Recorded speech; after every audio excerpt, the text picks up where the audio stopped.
My beloved child, something is shifting in the unseen places where words have never been able to reach, and before you understand what it means, you must first sit with the weight of what has already been spoken into the silence between you and the one who occupies your quietest thoughts. There is a confession moving through the air like the first cold wind before a storm, and you have felt it without being able to name it, sensed it without being able to hold it, heard it echoing in the spaces between conversations that ended too soon and messages that were typed and deleted before they ever reached you. Something is coming. Something is already here. And you are standing at the edge of a revelation that will require every ounce of grace you have ever gathered from your hardest seasons. Listen. The words have already been spoken, even if they were not spoken directly to you.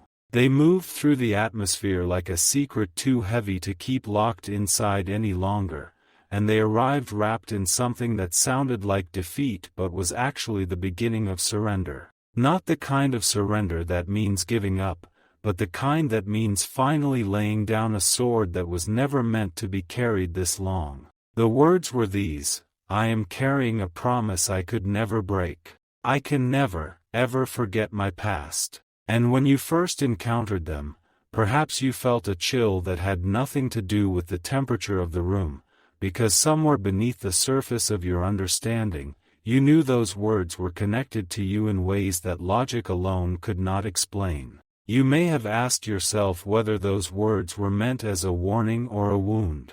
You may have turned them over in your mind during the long hours when sleep refused to come, arranging them into different patterns, searching for a hidden meaning that would finally make the distance between you and this person feel like something other than abandonment. You have spent more time than you will ever admit trying to decode the silence, trying to find the message inside the absence, trying to understand why someone who seemed to recognize you in a deep and wordless way could still choose to keep themselves so carefully out of reach. The answer has been there the entire time, hidden beneath those words like a river beneath frozen ground. This soul you think about, this person who moves through your thoughts with such persistence that you have.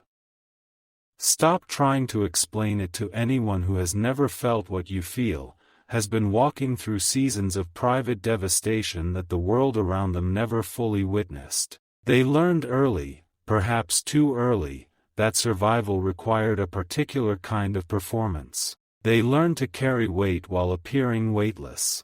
They learned to smile with a precision that convinced everyone watching that they were perfectly fine, while inside, memories continued to replay like a song stuck on its most painful verse. They made promises during their most broken moments, promises that felt like the only solid ground available when everything else was collapsing beneath their feet, and those promises became the architecture of an identity built on guilt instead of grace. They told themselves that remembering was the same as being responsible. They told themselves that forgetting would be a betrayal of everyone who had suffered alongside them or because of them. They looked back so often and with such intensity that forward began to feel like a direction meant for other people, people who had not done what they had done, said what they had said, or left behind what they had left behind. The familiar ache of regret became more comfortable than the terrifying openness of joy, because joy required trust, and trust required vulnerability, and vulnerability had already cost them more than they believed they could afford to lose again. So when they whispered that they were carrying a promise they could never break, they were not speaking only of a commitment made to another person or a situation from their history. They were speaking of the promise they had made to their own pain, the vow that said you will never allow yourself to be so exposed again, the silent agreement with their own fear that keeping everything at a careful distance was the most loving thing they could offer to the world, including to you. Heaven hears that kind of exhaustion in ways that human words can barely describe.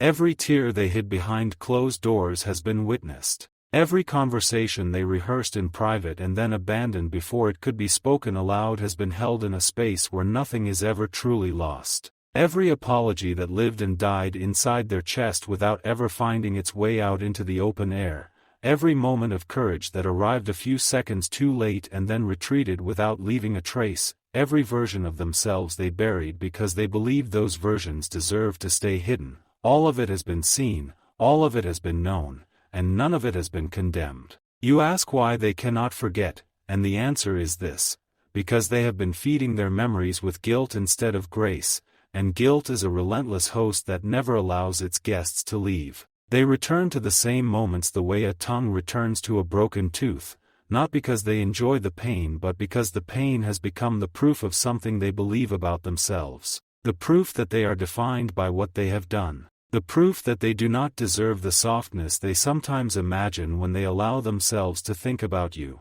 the proof that staying in place is safer than risking the kind of movement that might lead to another catastrophic fall. But here is what I need you to understand, and I need you to hold this truth carefully because it is more fragile and more powerful than it appears on the surface.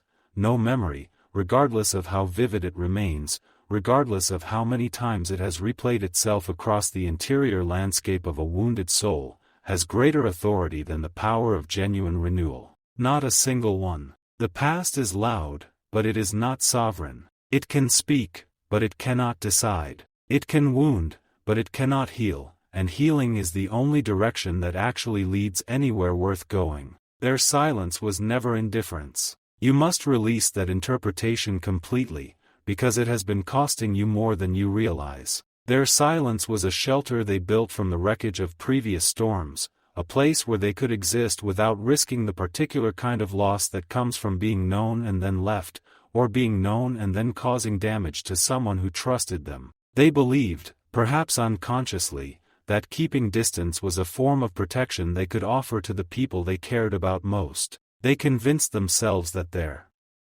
absence was kinder than their presence, because their presence carried all the complications of a history they had not yet found a way to make peace with. Your spirit continued to call toward hope anyway. That persistent, undeniable pull you have felt toward this person, the one that made you question your own sanity on the days when hope seemed like the most irrational response available, was not foolishness. It was not neediness or desperation or an inability to recognize what was good for you. It was something older and quieter and more trustworthy than any of those explanations, something that recognized in this person not just who they have been but who they are in the process of becoming, even when that process was invisible to everyone watching from the outside. Do not mistake scars for destiny. A scar is not a sentence. A scar is evidence that something which once bled has found a way to close. It is proof of survival, proof of the body's extraordinary insistence on continuing, proof that even the deepest wounds eventually stop demanding constant attention.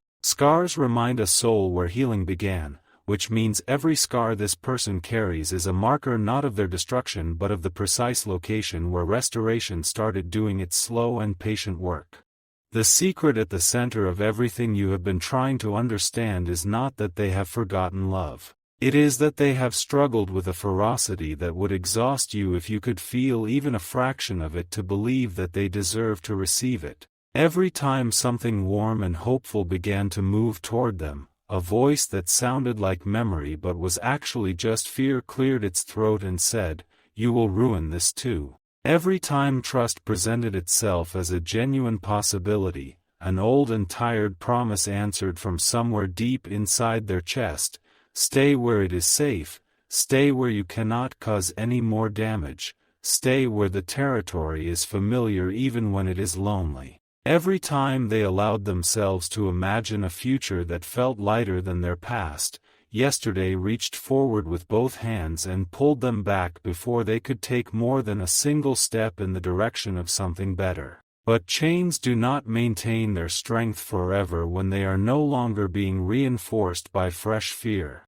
There are things happening in the unseen places, small and significant movements that your eyes cannot reach and that no timeline you have constructed can accurately predict. The conversations this person is having with themselves have begun to change in tone. The voice of self-accusation, which was once the loudest sound in their interior world, has started to lose some of its authority. Regret, which was once a conclusion they lived inside, is slowly beginning to transform into something that functions more like reflection, which is entirely different because reflection can move while regret only circles. Shame, which told them for so long that their past was the whole of their identity, is beginning to yield ground to something that resembles wisdom, the kind that can only be earned through genuine suffering and the gradual willingness to stop letting that suffering have the final word. Fear, which has functioned as their compass for longer than they would choose to admit,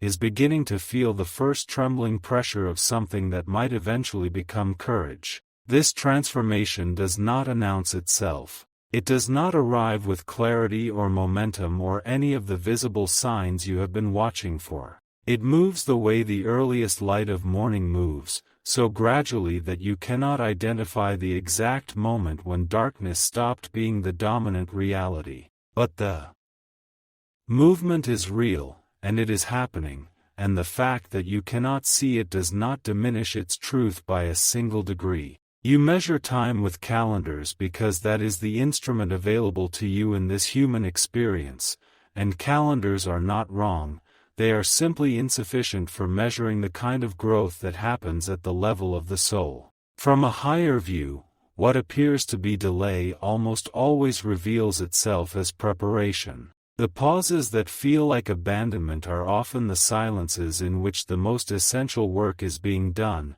the kind of work that cannot be rushed without being ruined, the kind that requires exactly the amount of time it requires and not a moment less. This means that your peace, the genuine and lasting peace you are searching for, cannot be built upon another person's ability to heal according to your schedule. That is not a criticism of your longing. Your longing is beautiful and it is real and it matters. But peace that depends entirely on someone else's progress is not actually peace. It is simply a more sophisticated form of anxiety wearing a calmer expression. True peace is built upon something that does not change based on what another person does or does not do on any given day, something like the certainty that light has never once in all of human history failed to return after the longest night. The words "I can never, ever forget my past" are not the conclusion of anything. They are the sound of an interior wall beginning to develop its first crack, which is actually the most hopeful sound in the world if you know how to listen for it. Because walls do not crack when they are completely stable. They crack when the pressure of what has been contained inside them for too long is finally beginning to exceed the structure's capacity to hold everything in place. That crack is not destruction. That crack is where the light begins to enter, and where the truth begins to exit, and where the person standing on the other side of the wall begins to wonder for the first time in a long time whether remaining behind it is actually serving them the way they always believed it would. There is another sentence that has not yet been spoken, one that exists in the space between who this person has been and who they are capable of becoming. It is forming in the quiet. It is gathering its syllables from the fragments of every honest moment they have allowed themselves in recent days. It has not yet found its way to the surface, but its roots are already reaching downward into something solid, something that will support the weight of it when it finally arrives. The sentence is this: I am ready to stop letting yesterday decide who I become. That sentence is a seed. Seeds do not reveal themselves ahead of schedule. They work in the dark, in the silence, in the unseen interior of the ground, building the infrastructure of something that will eventually push through into the open air and reach toward light as naturally as breathing. You cannot dig up a seed to see whether it is growing without destroying the very process you are trying to verify. You must leave it in the dark. And trust that the silence surrounding it is not emptiness but preparation. My child, I have seen your wounds too. Not just theirs, yours. The ones you have tended in private, the ones you have managed to keep hidden behind the careful language of someone who has learned that vulnerability is only safe in very small and very selected doses. You have replayed your own disappointments with a faithfulness that has kept them more vivid than they deserve to remain. You have questioned your worth in the specific and cutting language that only we use against ourselves, language we would never allow anyone else to direct at someone we loved. You have carried hope in hands that were trembling from the effort, afraid that one more betrayal of that hope might be the thing that finally makes you put it down and walk away from it entirely. You are not foolish for having hoped. You are not weak for having waited. You are not naive for having continued to see something in a person that they have not yet been fully able to see in themselves. These qualities are not liabilities. They are the evidence of a capacity for love that is rarer and more valuable than the world tends to acknowledge, a world that often rewards guardedness and punishes openness and mistakes protection for wisdom when it is sometimes just another word for loneliness. Do not allow the uncertainty of this season to convince you that your future has somehow dissolved while you were not paying attention. The path ahead is still being written. The chapters that feel most important have not yet been reached. Release, as completely as you are able in this moment, the need to control the timing of every revelation and the unfolding of every answer. Release the pressure you have placed on yourself to solve every mystery before it is ready to be solved,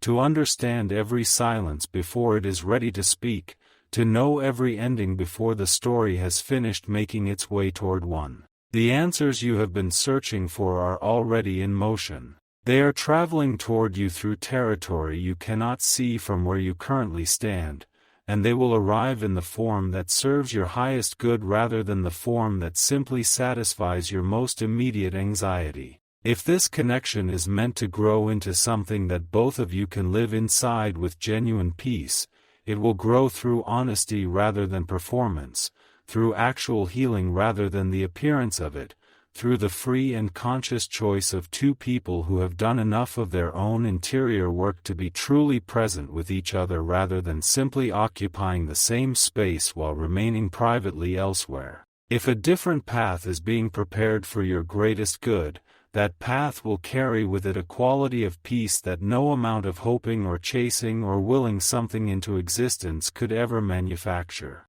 You will recognize it not by the absence of uncertainty but by the presence of a deep and quiet rightness that does not require constant reassurance to maintain its validity. Either way, you are not walking toward loss. You are walking toward truth, which is always, without exception, the more important destination. So lift your eyes from the ruins of what has already passed. Breathe past the echoes of regret that have been making themselves at home in the corridors of your mind without your permission. The past has the ability to explain a great deal about why a person hesitates, why they retreat, why they choose familiar pain over unfamiliar joy, but it does not have the authority to imprison every tomorrow. It makes a compelling argument, but it does not get to render the final verdict. The confession you encountered, those words about a promise that could not be broken and a past that could never be forgotten,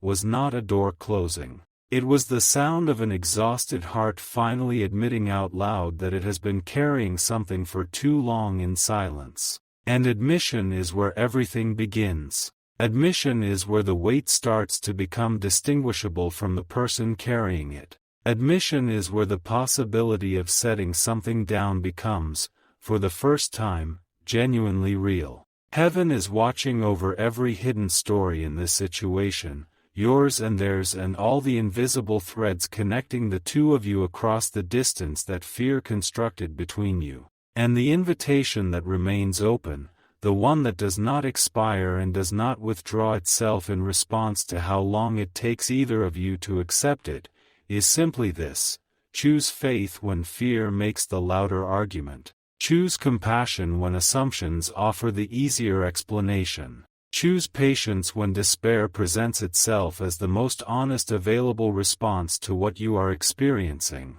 Because the greatest miracles that have ever unfolded in human lives have almost always begun in exactly this kind of moment, with a whispered admission, with a trembling heart, with the terrifying and liberating act of saying out loud, "This is who I have been," before discovering in the aftermath of that honesty the astonishing freedom that comes with no longer having to pretend otherwise, and the extraordinary possibility of becoming, slowly and imperfectly and with tremendous grace, someone entirely and beautifully new.